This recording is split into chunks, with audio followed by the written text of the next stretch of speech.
আজি এটা স্মৰণীয় দিন।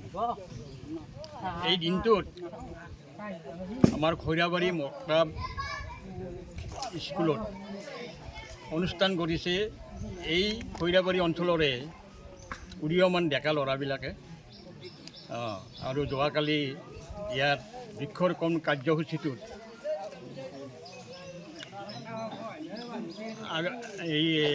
এই কাৰ্যসূচীটোত অংশগ্ৰহণ কৰাৰ কাৰণে আমাকো নিমন্ত্ৰণ কৰিছে। গতিকে এই নিমন্ত্ৰণটো আমি ৰক্ষা কৰিছোঁ।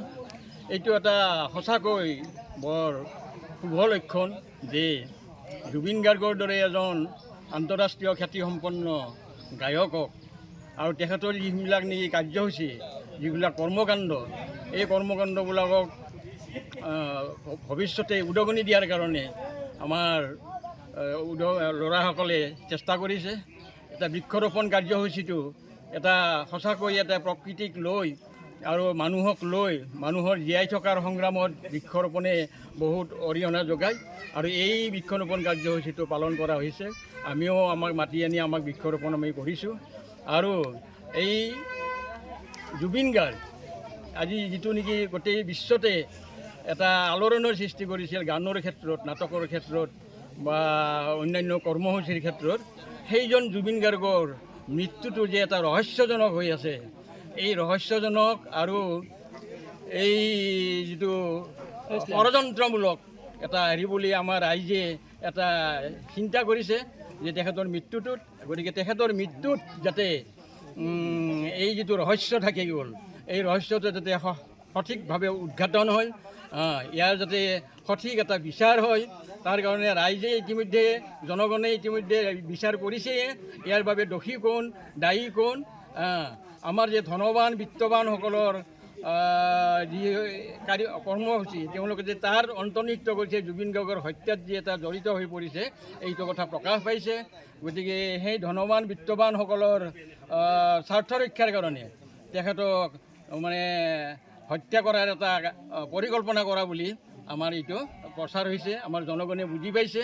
আৰু এই জনগণে এইটোৰ এটা সৎ বিচাৰ কৰাৰ কাৰণে আগবাঢ়ি আহি আছে। এইটো এটা ভাল লক্ষণ। আৰু ভৱিষ্যতেও আমাৰ সমাজ ব্যৱস্থাত এই ধনৱান বিত্তবানসকলৰ নেওচি পেলাই আমাৰ যাতে মানুহৰ সমাজ ব্যৱস্থা এখন হয়, যিটো জুবিন গাৰ্গে চেষ্টা আৰু চিন্তা কৰিছিল, সেই জুবিন গাৰ্গৰ এইটো লৈ আমাৰ সমাজ ব্যৱস্থাত আগবাঢ়ি যোৱাৰ কাৰণে, পৰিৱৰ্তন হোৱাৰ কাৰণে এটা চিন্তা কৰিয়েই আমি যাতে আগবাঢ়ি যাব পাৰোঁ, এইটো লৈয়ে আমাৰ উদীয়মান ডেকা ল'ৰাখিনিক ধন্যবাদ জনাই মই মোৰ কথাখিনি। নিজ পকোৱা খৈৰাবাৰী চুবুৰীৰ উদ্যোগত আজি এই খৈৰাবাৰী মক্তাব প্ৰাথমিক বিদ্যালয়ৰ প্ৰাংগণত আমি সমবেত হৈছোঁ। আমাৰ সকলোৰে অতিকৈ মৰমৰ হিয়াৰ আমঠু প্ৰয়াত জুবিন গাৰ্গৰ স্মৃতি তৰ্পণ কৰাৰ বাবে আৰু সেই কাৰ্যসূচীটোৰ লগত সংগতি ৰাখি ইয়াত এটা বৃক্ষৰোপণ অনুষ্ঠান পালন কৰা হৈছে। ইয়াৰ ডেকাসকলে, যুৱসকলে লগ লাগি এই অনুষ্ঠানটো পৰিচালনা কৰিছে। আৰু আমাৰ নিজ পকোৱা অঞ্চলৰ বয়োজ্যেষ্ঠ লোকসকল আহিও ইয়াত উপস্থিত হৈছে আৰু জুবিন গাৰ্গৰ স্মৃতি ৰক্ষাৰ কাৰণে তেওঁৰ ওচৰত, তেওঁৰ প্ৰতিচ্ছবিৰ ওচৰত শ্ৰদ্ধাঞ্জলি জ্ঞাপন কৰাৰ পাছত আমি আটাইয়ে লগ লাগি ইয়াত বৃক্ষৰোপণ কাৰ্যসূচী ৰূপায়ণ কৰিছোঁ। আজি আমি শ্ৰদ্ধেয় আমাৰ হিয়াৰ আমঠু জুবিন গাৰ্গৰ স্মৃতিৰ কাৰণে খৈৰাবাৰী জামাতত আমি সকলোৱে বৃদ্ধ আমাৰ ছিনিয়ৰ চিটিজেনবিলাক লগ লাগি, আমাৰ সকলোৱে লগ লাগি তেওঁৰ স্মৃতিৰ কাৰণে আমি এটা বৃক্ষৰোপণ কাৰ্যসূচী ইয়াত আয়োজন কৰিছোঁ।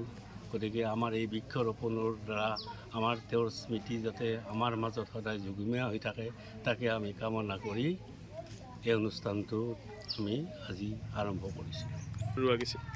কিছু বুলি 150 প্ৰায় 150মান গছৰ পুলি আমি ৰোৱা আৰম্ভ কৰিছোঁ।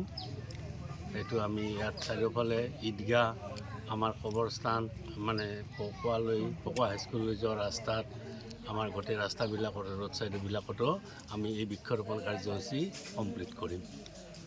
অসমবাসীলৈ মোৰ এইটোৱে মানে এটা হেৰি যে আমাৰ হিয়াৰ আমঠু জুবিন গাৰ্গে যে মানে চিৰশান্তি লাভ কৰে, তেওঁ যে মানে অমৰ হৈ থাকে, আমাৰ মাজত সদায় যেন অমৰ হৈ থাকে আৰু তেওঁ যে সুবিচাৰ পায় তাকে কামনা কৰিছোঁ।